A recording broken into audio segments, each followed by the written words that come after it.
This is SleepyNirvana. Tonight we're exploring stillness. You are here, resting, doing what needs to be done. You've sought out stillness, yet stillness was never lost. It has been here all along, quiet beneath the noise. We spend our days being told to do more, to have more. The old teachings say otherwise.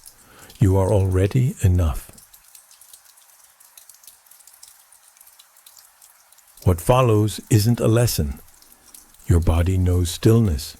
Your breath knows stillness. Lao Tzu knew it. The Buddha knew it. They pointed the same direction. You don't need to achieve a special state or become someone different. Just notice what's already here. No effort required. Rest. Let these words move past you like water. The night is long. There's nowhere else to be.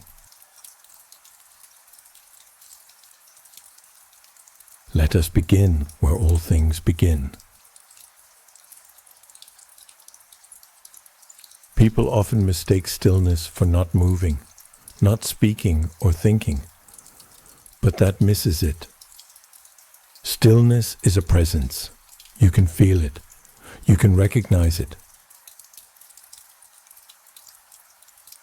The Buddhist teacher Vivian Grunenfelder suggests that stillness might be the single word that best captures the Buddha's teaching.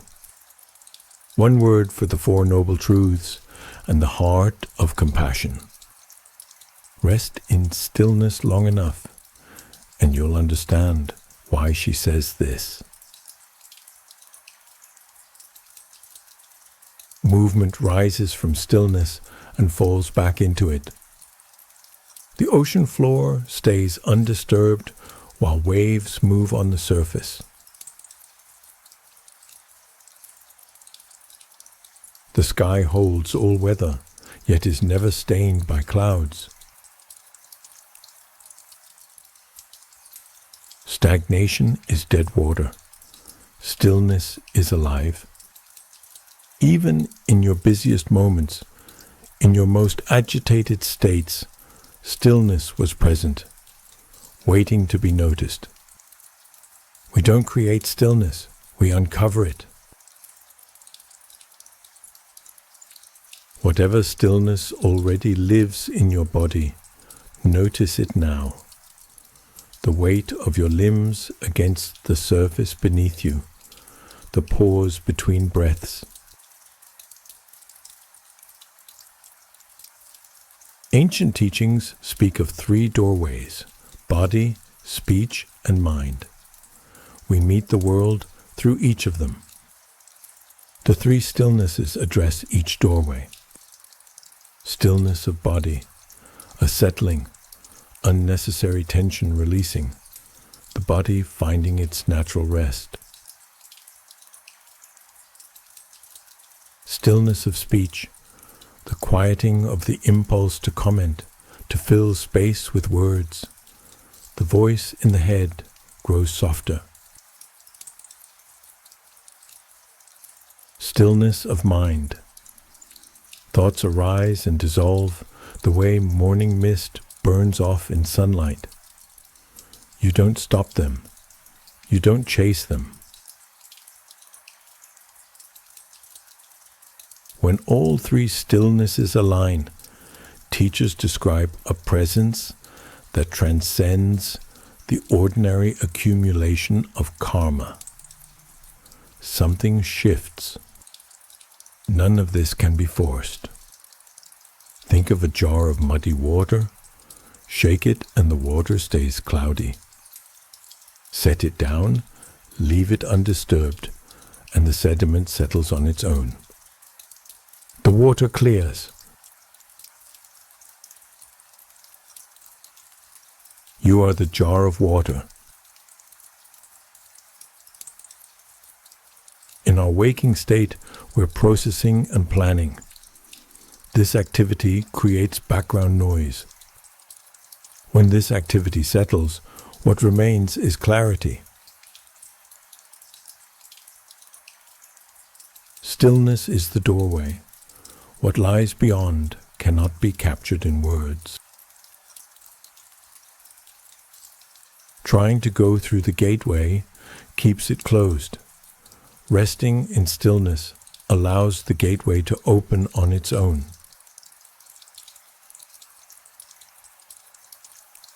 Stillness is simple, and it runs deeper than we know. A child can experience it. So can the dying. People have spent lifetimes exploring stillness without finding where it ends. Stillness and movement aren't opposites. The Taoist tradition speaks of this. A tree in the wind moves, yet its roots remain still. A river flows ceaselessly, and stillness lives in its flowing. We don't stop life to find stillness. Stillness lives inside the motion. We don't create stillness through control. We let go into it. Thoughts move through your mind right now. Breath moves through your body. And stillness holds all of it. The space where movement happens. Feel the weight of your body. Feel the surface beneath you. That support was here before you noticed. Stillness works the same way.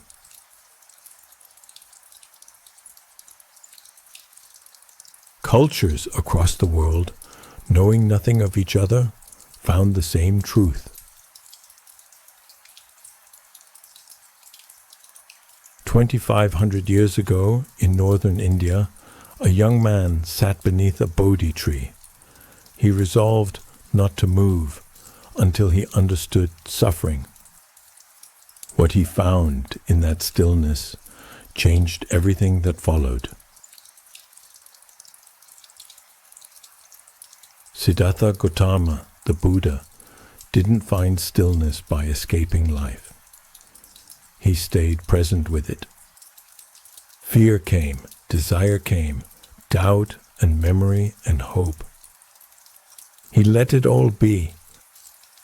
The grasping and pushing away that fills ordinary mind, what the Pali texts call tanha, craving, settled.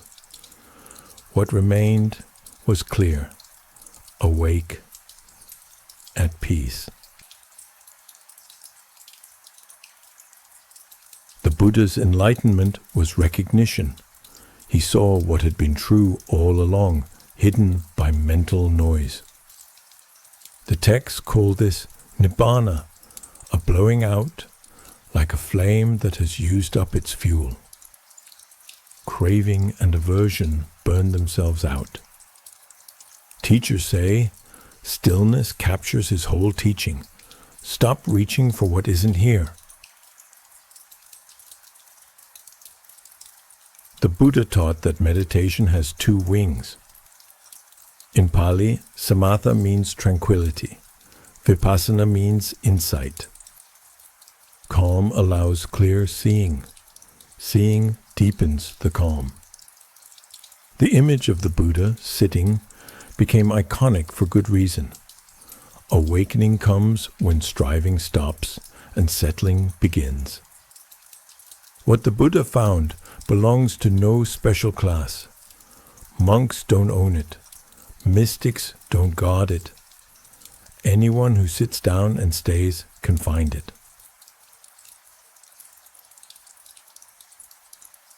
The Buddha's core teaching, the Four Noble Truths, opens through stillness. The first truth names what we all know. That restless feeling. Life feels off. Contentment keeps slipping away. This is the opposite of stillness. A mind that keeps reaching, keeps resisting, refuses to rest. The Buddha traced suffering to its root, craving. the endless pursuit of more, the pushing away of what we don't want. Craving is movement, the mind unable to be still with what is. Yet peace remains possible. The constant movement can cease. Stillness waits within experience itself. The path includes right stillness, a collected, peaceful mind. The Buddha's teaching invites us to discover the stillness that ends suffering. External circumstances don't need to change. The peace is already present beneath mental agitation, waiting to be recognized. This isn't a promise that pain disappears. Loss comes, illness comes, death comes. What changes is our relationship to these. The extra suffering we add through resistance and craving that can fall away. Buddhism speaks of sunyata, emptiness.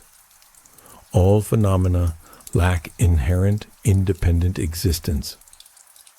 This teaching is misunderstood as nihilism. Emptiness is fullness without fixation. Everything exists, just not in the solid, permanent way we assume it does. Stillness and emptiness illuminate each other. When still, we sense thoughts arising from nowhere, dissolving into nowhere. Emotions appear and disappear like weather. Even the sense of self fluctuates, never quite as solid as we believed. Nothing is as solid as it seems. This recognition brings freedom. Empty of fixed essence, nothing is stuck. Change opens. Freedom opens. Stillness lets us see emptiness as a living reality. Emptiness lets stillness become natural, unforced. The teaching of emptiness developed through the Mahayana tradition, through the philosopher Nagarjuna. But its seeds are present in the earliest teachings. The Buddha's Anatta doctrine, the teaching of not-self, points to the same recognition. What we take to be a permanent self is a flowing process. Stillness might seem to lead to detachment, to withdrawal from the world's concerns. The Buddhist tradition teaches the opposite. From stillness, compassion arises. Karuna. When the mind is not agitated by its own concerns, it grows sensitive to the suffering of others. When we stop defending who we think we are, we see how we belong to everything. The still mind is warm. The Buddha, after his awakening, didn't retreat into permanent solitude. He spent the remaining 45 years of his life teaching. He helped all those who came to him seeking wisdom and peace. He was still and he moved through the world. Stillness isn't checking out. It's staying present, staying open. Like a clear pool that reflects everything without distortion. Among the Buddha's many teachings on meditation, one thread runs simple and bare. Just sit, just be present. Let everything be as it is. No special technique, no manipulation of experience. This instruction sounds too simple to be useful. Most of our suffering comes from trying to make things different than they are. Just sitting means giving up this project. It means trusting that this moment as it is enough. That you, as you are enough. And here's the strange thing. Acceptance opens a door. When we stop fighting with what is, something in us relaxes. When we stop trying to be other than what we are, we begin to see what we are. The Buddha's instruction isn't about sitting, it's about being. This quality of balanced, accepting awareness is called equanimity. Not indifference, a quiet okayness with things as they are, which allows for wise action. The Buddha's teaching spread throughout Asia. In China, it met another ancient tradition, Taoism. Something grew from this meeting. The Tao Te Ching begins with a paradox. The Tao that can be spoken is not the eternal Tao. Written over 2,500 years ago, this ancient text points toward what words can't capture. The Tao is translated as the way, the natural order of things, the flow of reality. It can't be grasped by the thinking mind. Stillness is how we come to know it. Lao Tzu, the legendary author of the Tao Te Ching, was said to have been a keeper of archives, a quiet man who watched and listened and understood how things work. He taught alignment with what already is, less doing, more being. The Taoist tradition sees stillness as the secret of living well. Not withdrawal from life, but its hidden center. Wu Wei. The phrase translates as non-action or effortless action. But this can mislead. Wu Wei is not doing nothing. It means acting without forcing, moving with the natural flow rather than struggling against it.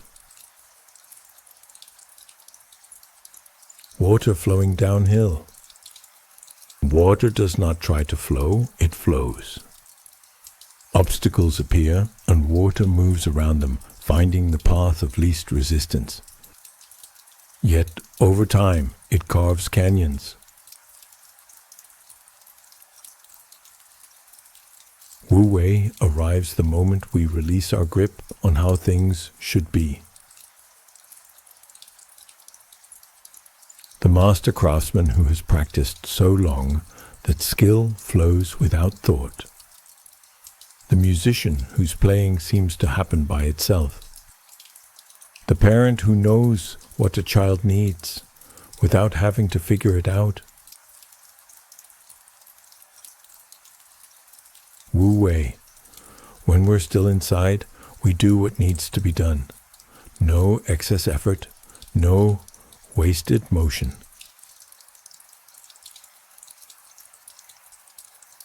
Taoist meditation carries its own quality. Breath work, visualization, attention to energy, what the Chinese call qi or qi. The breath bridges body and mind, the visible and invisible. Settle the breath and the mind settles. Calm the mind and the breath calms. Taoist practitioners work with the body's energy, sensing the flow of qi through various channels. You can notice how different parts of the body feel more or less vital. How attention itself seems to have a quality of warmth or light. Taoist meditation involves letting this energy settle into the lower abdomen. This area is called the dantian, the body's center of gravity. Here, groundedness takes root. The mind, which usually floats in the head, descends into the body. Thinking becomes less dominant. Sensing becomes primary. This is another doorway into stillness, through the body, through the breath. Let your attention settle into your lower belly now, the area below the navel. No effort needed. Awareness rests there on its own. The way a stone finds the bottom of a pond.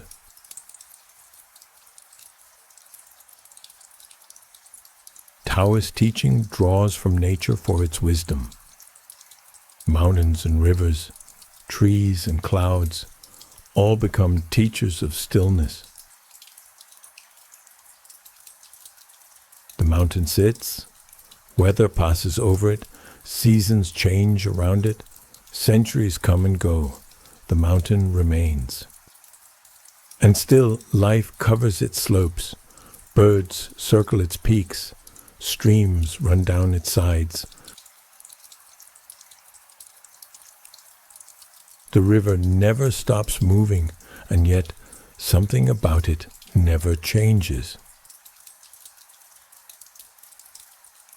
The tree stands still while its leaves dance in the wind. These are more than images. They invite us to see stillness in the world around us, to find it in ourselves. We belong to nature. We are nature. The stillness that dwells in mountains dwells in us. Taoist practitioners sought out forests and mountains for their meditation. Nature makes stillness easier to notice. The quiet is already there, waiting. In cities, too, we can remember what we are. The same elements that form mountains and rivers form us. The Tao Te Ching uses the image of the empty vessel to describe the wise person. The usefulness of a pot comes from its emptiness. What is empty can receive. What is full has no room left. Stillness creates a kind of emptiness in us, a receptive space. When we're not filled with mental noise, we can hear what life is saying. When we're not crowded with plans, we can respond to what is needed.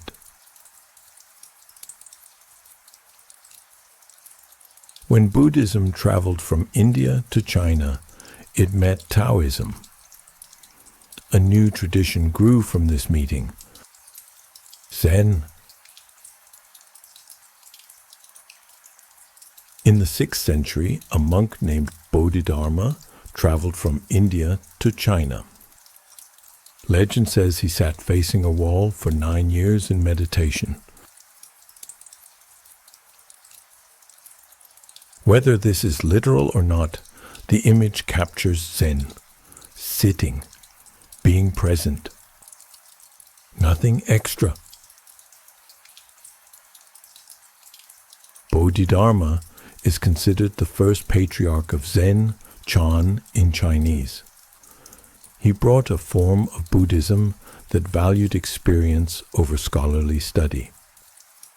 A special transmission outside the scriptures, beyond words and letters. This transmission pointed to the nature of mind, and the method was meditation, zazen, sitting Zen. From Bodhidharma's teaching, a tradition developed that spread throughout East Asia, Korea, Vietnam, Japan, and in time, the world. For over 1400 years, practitioners have sat in stillness. Sitting isn't magical. Sitting reveals what is already true. Zazen, sitting meditation, is the central practice of Zen. The instructions are simple. Sit down, be still. No mantra, no visualization. This moment, this breath. The Zen master Dogen, who brought Soto Zen to Japan in the 13th century, taught Shikantaza just sitting. Sitting without trying to achieve anything. Sitting without making it a means to an end. Sitting as expression of awakening itself. This is a teaching worth sitting with. The practice is not preparation for enlightenment. It is enlightenment.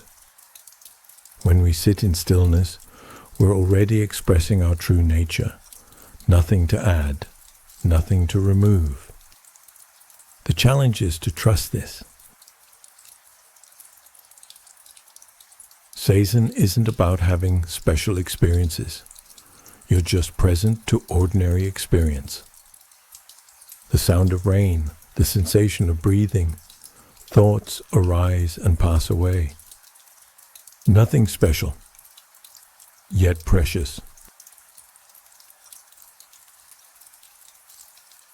Zen teaching points at the nature of mind. Not the thinking mind or the planning mind, the aware space where all mental activity happens. You can rest there. Awareness stays still, even when thoughts move through it. The sky doesn't change when clouds pass through. A mirror reflects everything and holds nothing. Zen masters use various methods to help students recognize this awareness. Koans, paradoxical questions that logic can't answer. What is the sound of one hand clapping? What was your face before your parents were born? Pointing. Sudden statements or actions that cut through conceptual mind. And always Zazen. Returning to stillness, returning to presence. The recognition that Zen points toward isn't intellectual understanding, it's seeing, knowing the mind by being the mind. This seeing happens in stillness, when the usual mental noise subsides. What remains is not blankness, bright, awake awareness. Zen practice doesn't end when we stand up from meditation.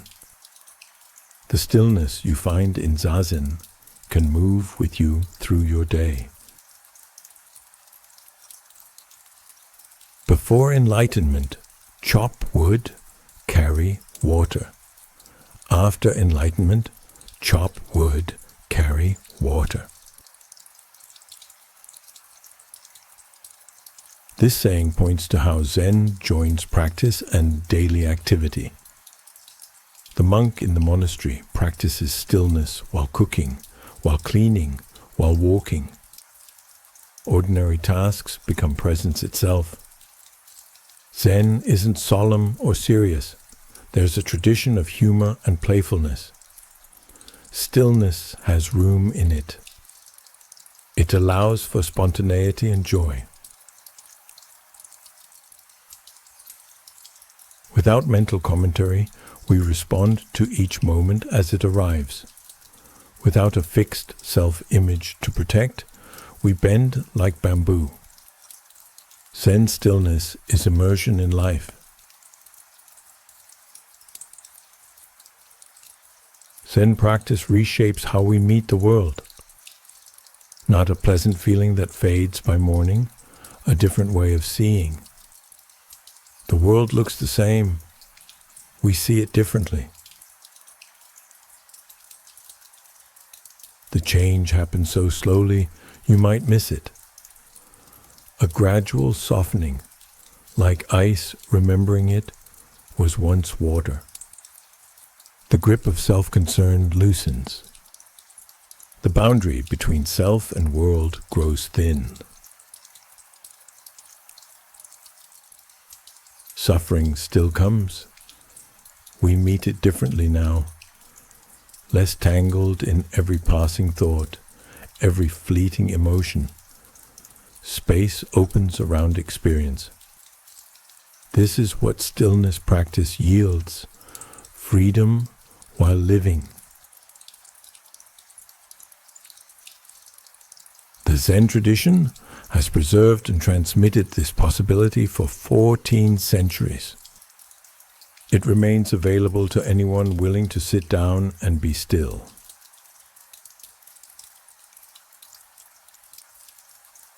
These ancient traditions speak from centuries of accumulated wisdom. Modern laboratories are beginning to measure what monks discovered through sitting. Stillness changes the brain. We can see it now on scanners. Long-term meditators show altered brain structure and function. The regions governing attention and emotional balance look different in those who practice. The hippocampus, where learning and memory live, grows denser with gray matter over years of practice. The amygdala, the brain's alarm bell, quiets down. Practitioners startle less. The fight-or-flight reflex loosens its hold. The prefrontal cortex, where we weigh choices and steady ourselves, grows stronger. These changes run deep. The brain rewires itself through practice. The old masters had no scanners. They sat with their own minds and noticed the shift in how life felt.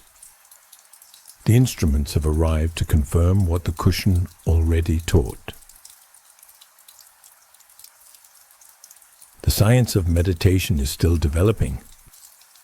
Many studies are small, and researchers continue refining their methods. We should hold these findings lightly. And yet, the patterns emerging from this research point in a consistent direction. Scientists have also turned their attention to silence itself. In 2006, researchers publishing in the journal Heart made a remarkable discovery. 2 minutes of silence relaxed the body more than soothing music did. Blood pressure dropped. Cortisol, the stress hormone, fell.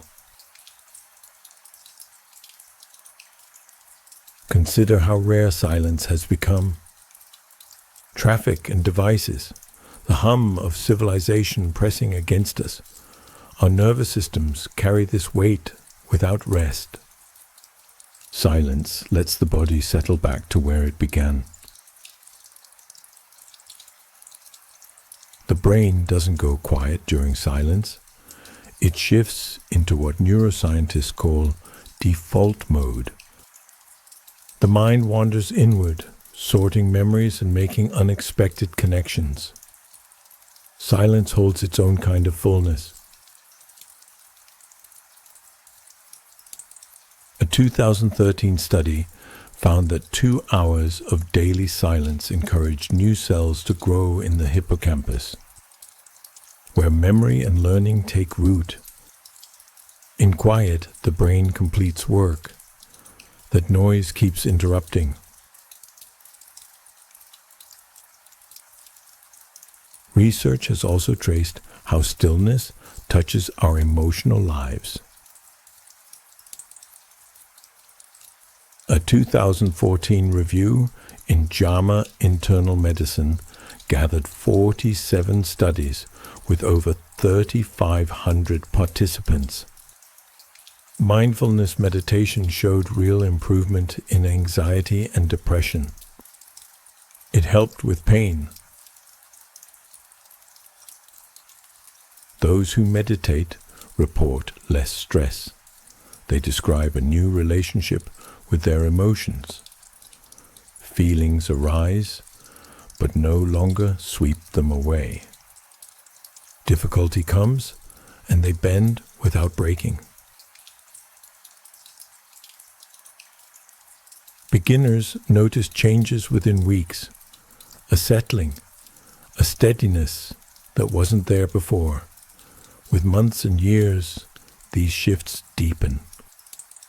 Long-term practitioners speak of experiences harder to measure. Awareness opening outward, the boundary between self and world growing thin. The ancient teachers spoke of this too.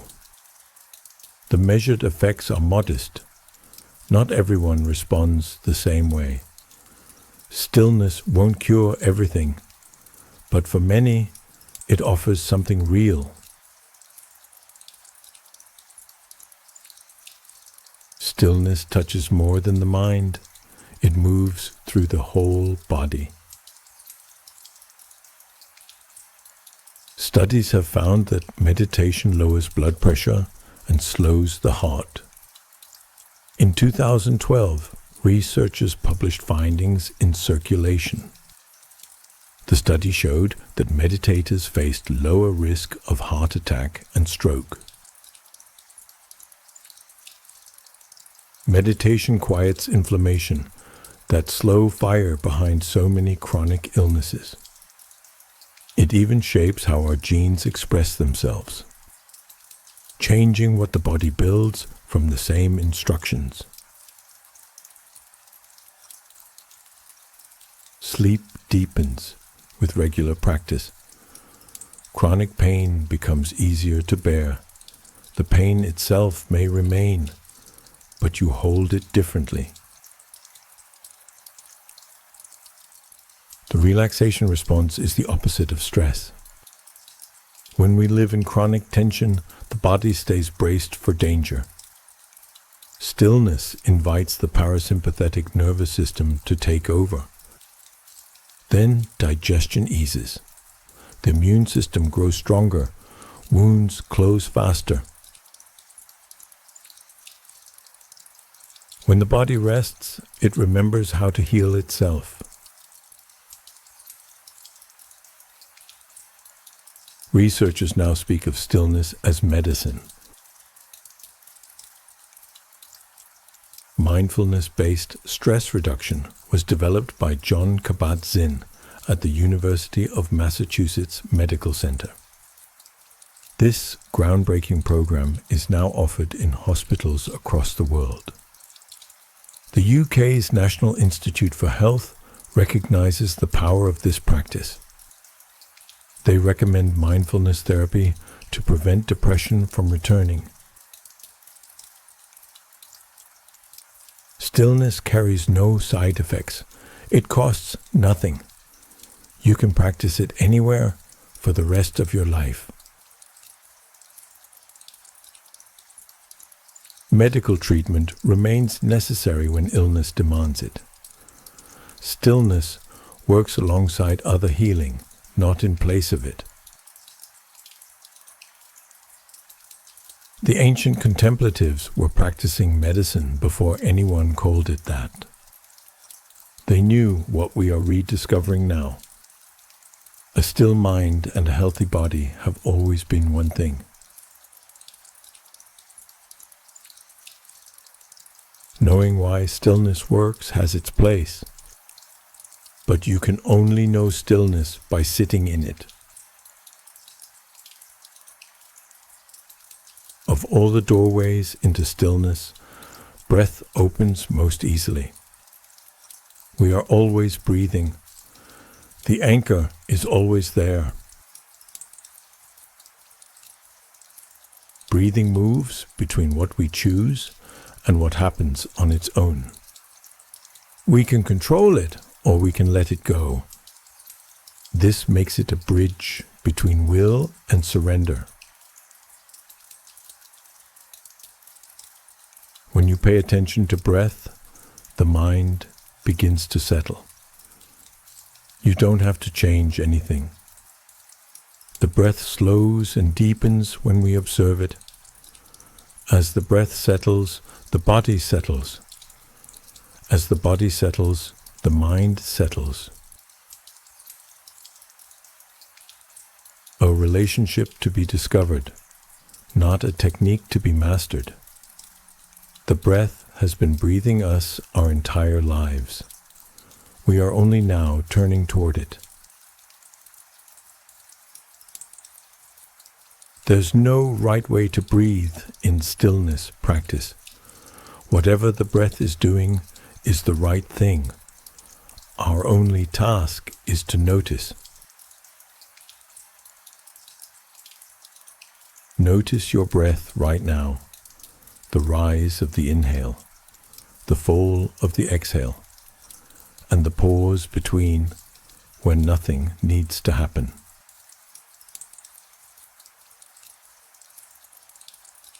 Stillness is embodied.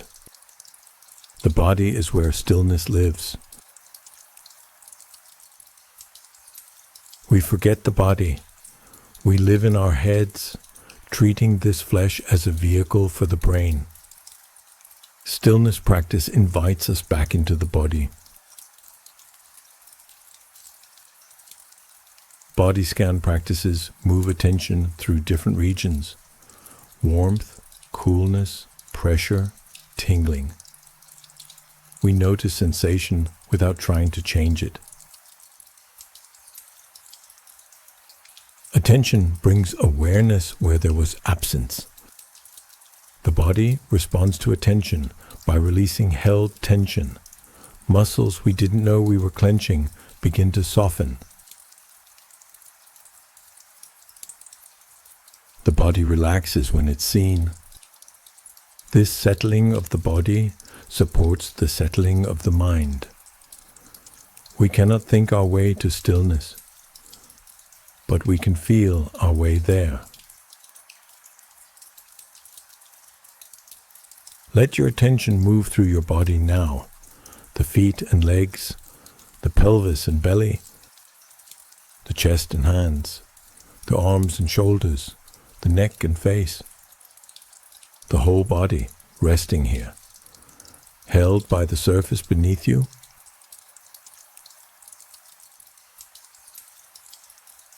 Stillness is accessed through non-doing and noticing. Non-doing doesn't mean doing nothing. It means adding nothing extra, allowing experience to unfold without interference, like water finding its level. Letting things be as they are. Noticing means being here, present to what is. Active, but not effortful. Like the difference between straining to see and opening the eyes. Non-doing and noticing together create a quality of attention. Receptive, alert, relaxed, present. With this attention, stillness reveals itself. We don't create stillness through effort. We recognize it through presence. Many believe stillness requires stopping thoughts.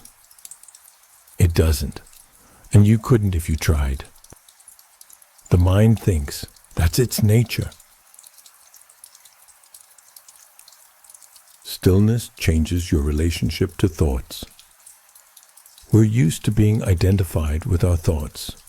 We believe we are the thinker. We follow thoughts wherever they lead. Stillness teaches us to let thoughts come and go without following them. like sitting by a river, watching leaves float by. We can watch them pass. We're not suppressing thoughts, not pushing them away. We're allowing them to arise and dissolve on their own. When we notice we've been lost in thought, we return to presence, without judgment, a gentle return.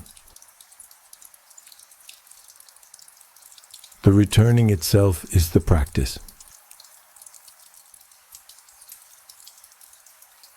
Stillness lives beyond the meditation cushion.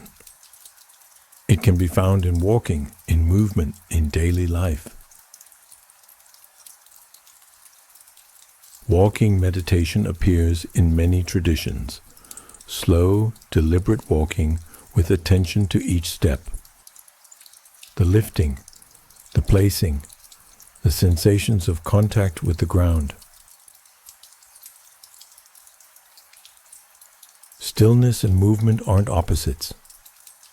Stillness can live within movement. Washing dishes can become stillness practice, folding laundry, preparing food. Hands in warm water, soap bubbling, cloth folding. What matters is how we're doing it. With attention, without rushing toward what's next. Bringing stillness into daily life matters. We can't spend all our time in formal meditation, but we can carry the quality of stillness into everything we do. Cultivating stillness is simple, not easy, but simple. When we try to be still, we discover how restless the mind has been all along. Thoughts tumble over one another. The mind jumps from past to future, from worry to fantasy.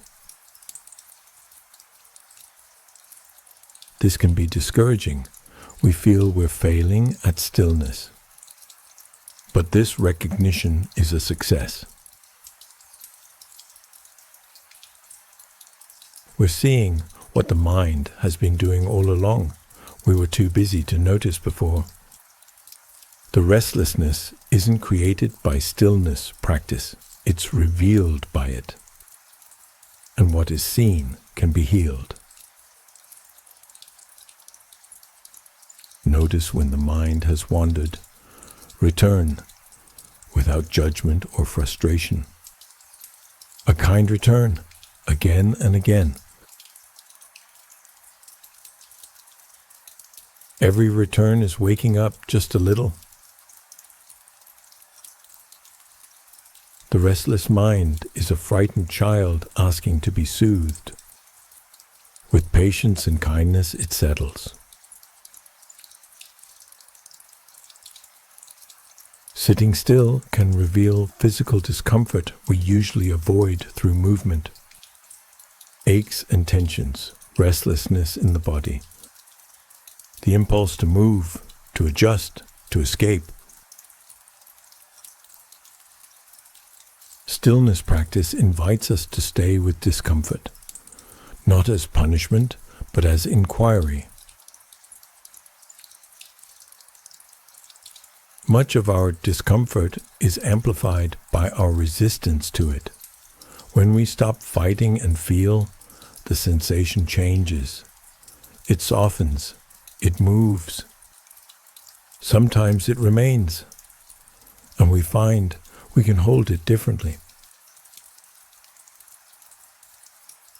We discover we can be present with discomfort without being destroyed by it. Life includes discomfort. We can meet it with presence rather than resistance.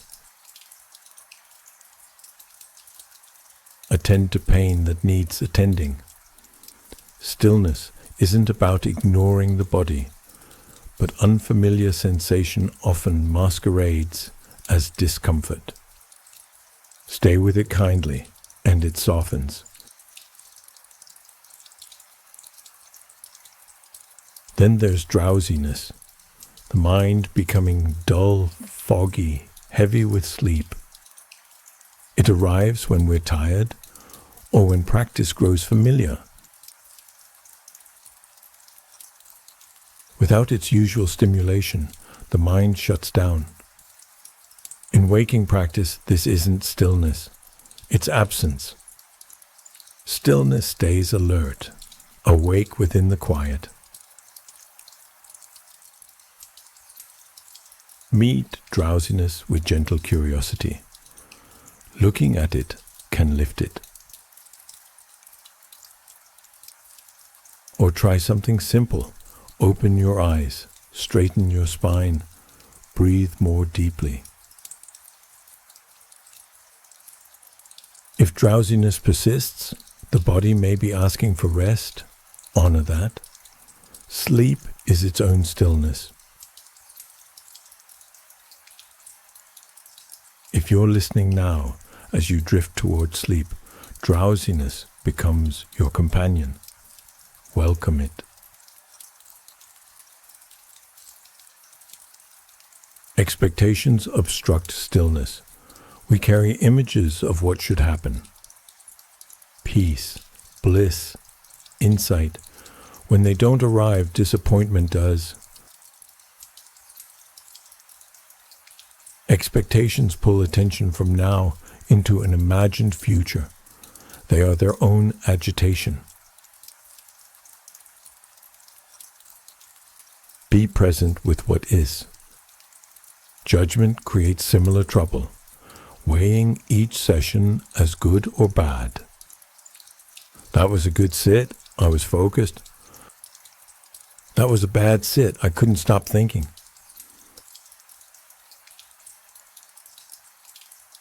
Both miss the point. Practice lies in the returning, in showing up. What the mind does matters less than your willingness to be here. Let go of expectations and judgments. What remains is simple. Here, now. Whatever is happening is the practice.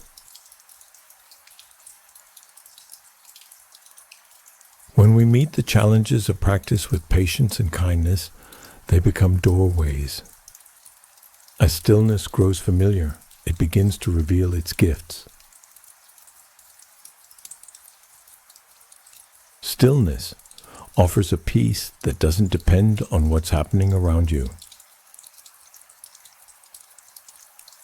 Most peace is conditional. We feel peaceful when things go well. When circumstances shift, that peace vanishes. Such peace breaks too soon. Stillness shows us another peace, one that remains no matter what swirls around us. We find a place within that external events cannot touch. We don't create this peace, we uncover it. It waited here all along, beneath the restless surface. Stillness practice clears the clouds so the sun can shine through. The sun never stopped shining. Unconditional peace isn't a mood that never changes. Sadness, anger, fear, joy, they all still move through us. But beneath these passing weather patterns, there's solid ground. With practice, we learn to return to that ground, even when life grows difficult. As the mind settles, it clears. Thoughts that seemed urgent lose their weight. Problems that loomed large become workable.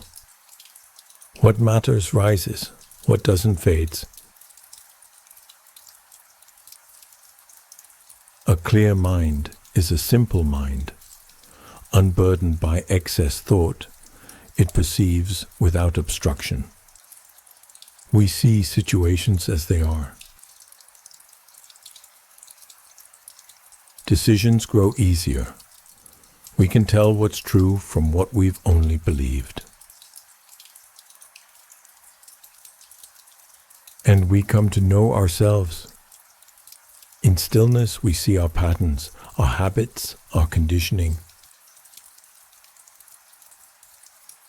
Seeing them begins to change them. Patterns that ran us for years start to loosen. We have more choice, more freedom. You might think stillness leads to isolation. It leads to connection. When the grip of separate self loosens, we feel closer to others. The walls between us grow thin. We see that others suffer as we do, hope as we do, fear as we do. And from this seeing, compassion stirs. When we're not tangled in our own concerns, we have room to notice others. When we're not guarding who we think we are, we can hear what's said. Those who practice stillness often find their relationships change.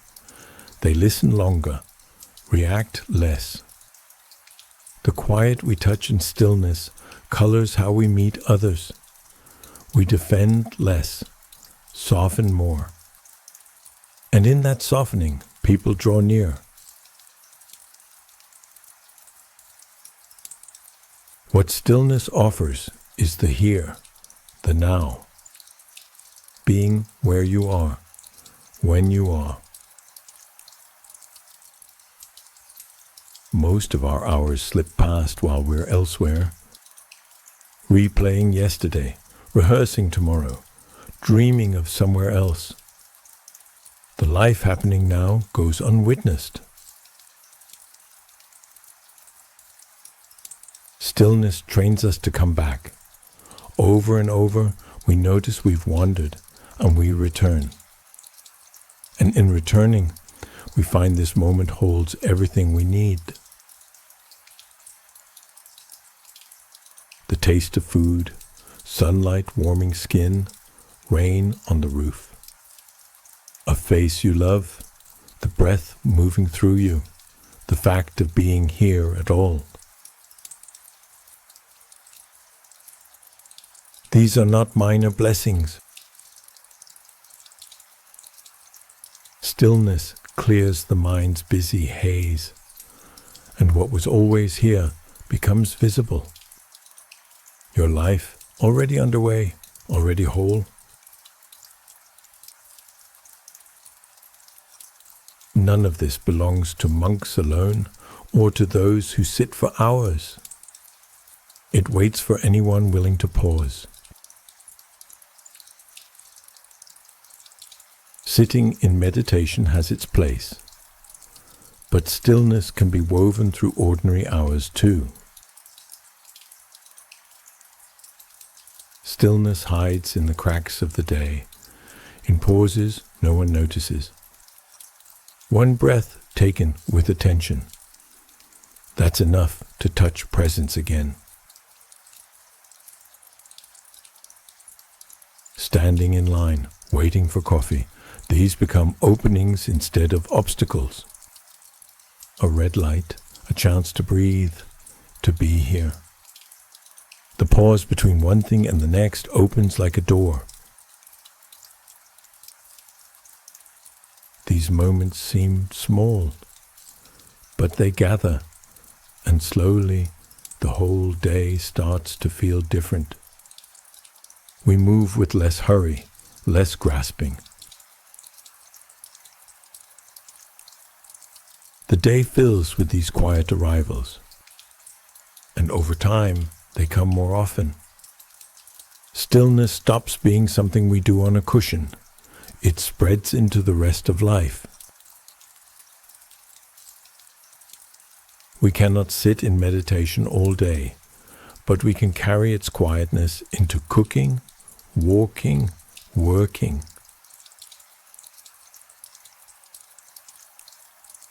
And then there are the people in our lives.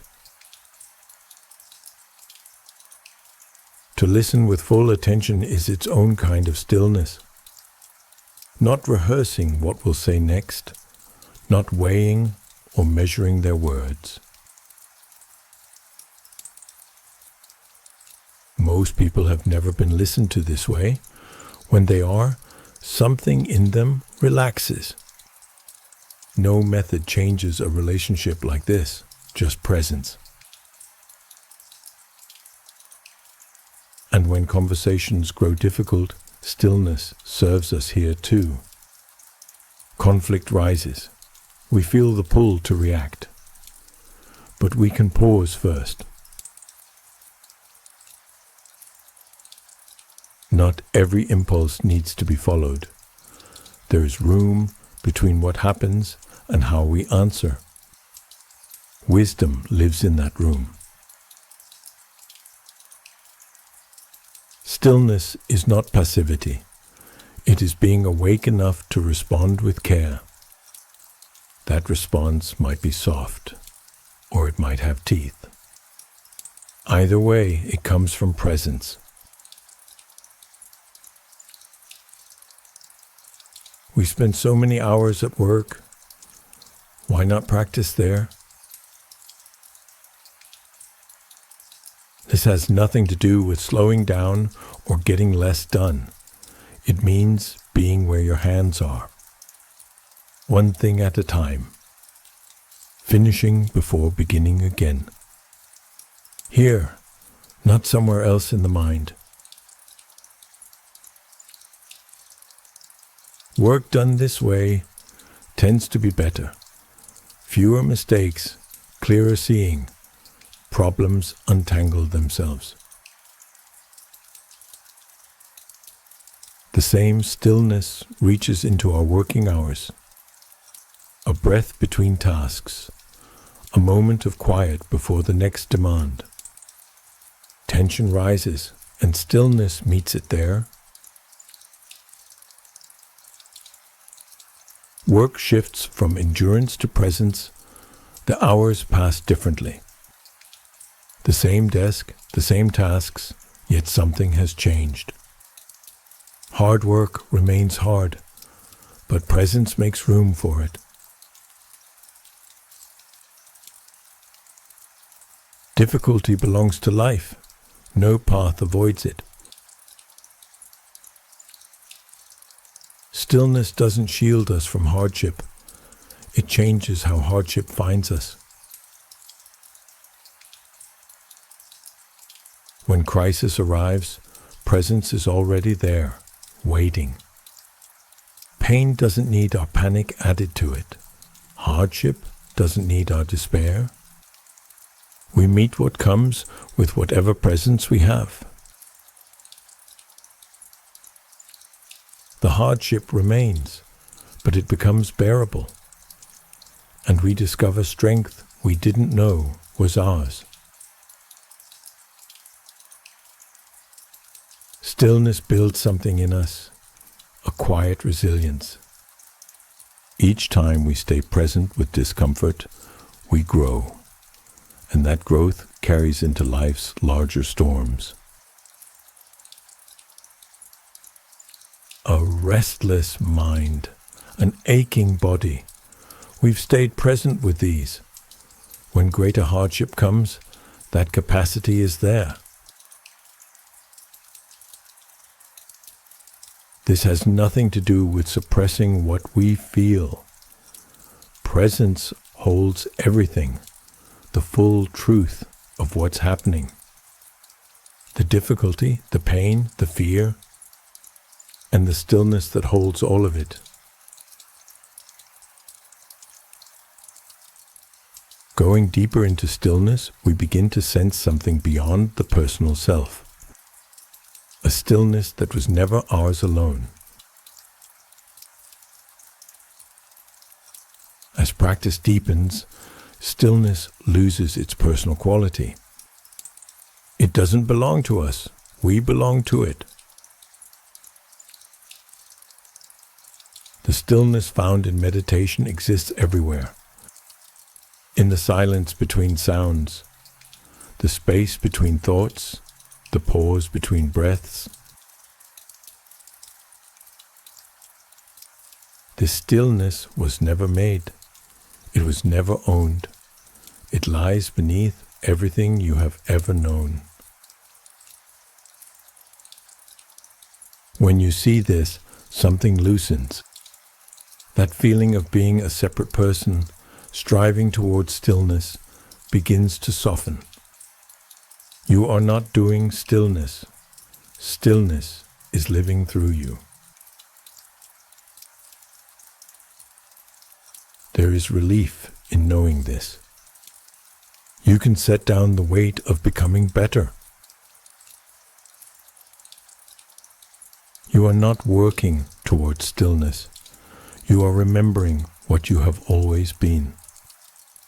This is where the path leads, and every moment offers it.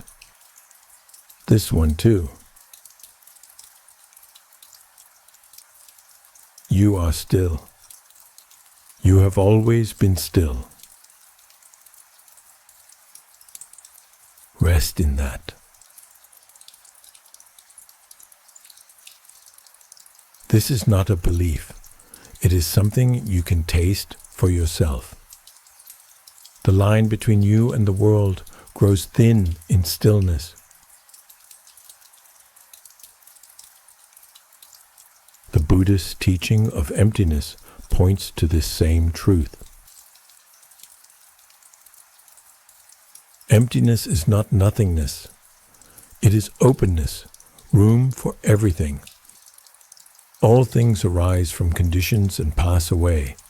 Nothing stands alone. This includes you, the one sitting here, the one listening. When you search for the one who is still, you find no solid thing. Thoughts come and go, sensations rise and fade. Awareness remains, but even it flows. To see this is to be free. When there is no fixed self, there is nothing that needs protecting. You can let yourself be carried by what happens. Stillness and emptiness are the same. When you feel stillness, you are feeling what the teachings describe. Resting in stillness, you rest in the open nature of mind itself. This belongs to everyone. It is how things are. Emptiness can sound distant, but stillness is close. You can touch it now. Here. Sages and monks have long spoken of a still point, a center around which everything turns. Not a place you can find on a map, a way of being. The still point lives in every moment, awareness, knowing experience, unmoved by it. Like the hub of a wheel, motionless while the wheel spins. Like the eye of a hurricane, calm while winds rage around it.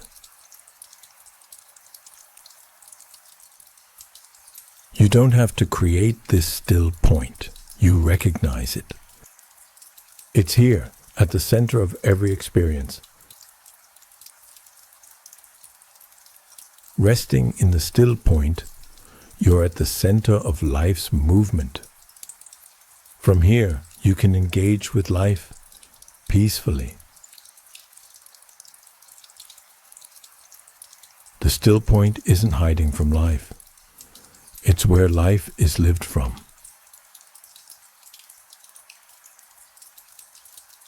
The teaching goes further. Stillness isn't something you achieve. It's what you are. Your true nature is still, has always been. The agitation you feel moves on the surface. The depths stay undisturbed. Like the ocean, waves on the surface, stillness in the depths.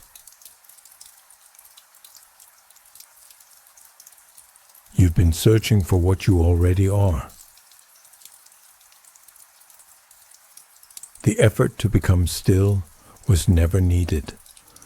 The stillness was already here. Knowing this changes practice. Practice becomes an expression of what you are. You sit in stillness because you are stillness. This understanding is the fruit of the path, open to you in any moment, including this one. You are already still. You have always been still. Rest in that.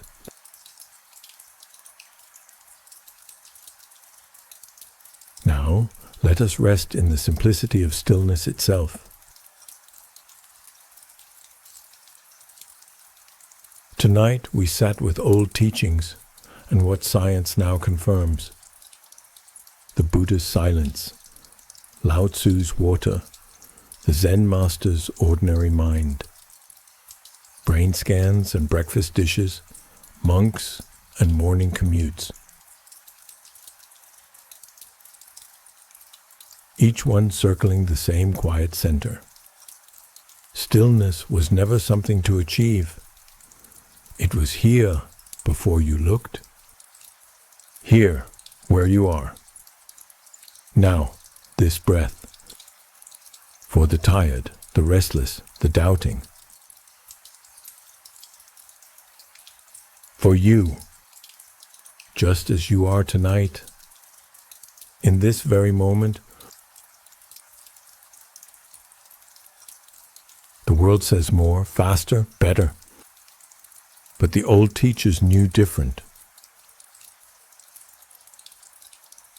You are enough already. Stillness isn't waiting for you somewhere else. You're made of it. Peace isn't hiding. It's what you are when you stop searching. Nothing to fix, nothing to improve. These words can fade now. The mind can stop trying to understand. The body sinks into what holds it. Breathing happens on its own. Nothing left to do. This moment, this quiet, this. Your home. You never left. Rest now. Rest. Whatever holds the stars in place holds you too. Between heartbeats, there's a silence. It belongs to you. What you've been looking for has been looking out through your eyes all along. Settle into that. Sink into the quiet. Rest.